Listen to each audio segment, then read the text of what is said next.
কালো জমিদার বাড়ির অভিশাপ। অনেক বছর আগে একটি গ্রামের একদম শেষ প্রান্তে দাঁড়িয়েছিল একটি বিশাল জমিদার বাড়ি। গ্রামের সবাই তাকে কালো বাড়ি নামে চিনত।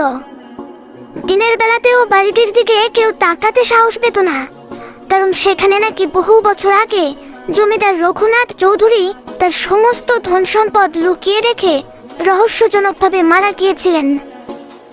গ্রামের মানুষ বলতো, রাত 12টার পর বাড়ির ভেতর থেকে কান্নার শব্দ আসে, কখনো আবার শোনা যায় ভারী পায়ের আওয়াজ। একদিন শহর থেকে 4 বন্ধু আরিফ, রাকিব, শুভ ও নিলয় গ্রামে বেড়াতে এলো। তারা এসব ভূতের গল্প বিশ্বাস করতো না। রাতে আড্ডার সময় গ্রামের এক বৃদ্ধ তাদের বললেন, ওই বাড়িতে রাত কাটানোর সাহস করো না, যারা গেছে কেউ আর আগের মতো ফিরে আসেনি।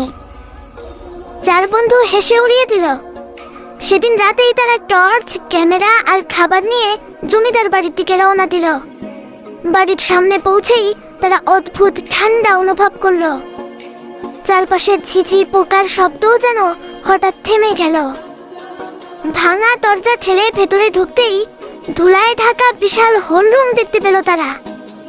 হঠাৎ উপরের তলা থেকে ধূপ ধূপ ধূপ শব্দ ভেসে এলো। রাকিব বলল, হয়তো কোনো বিড়াল। তারা সিঁড়ি বেয়ে উপরে উঠল। একটি ঘরের দরজা আধ খোলা ছিল। দরজা ঠেলে খুলতেই দেখা গেল একটি পুরনো আয়না।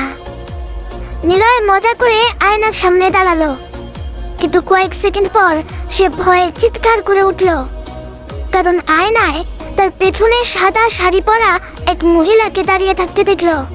নেক্সট পার্ট দেখতে চাইলে কমেন্ট করেন। এরকম গল্পের ভিডিও পেতে আমার পেজটি ফলো করে রাখুন।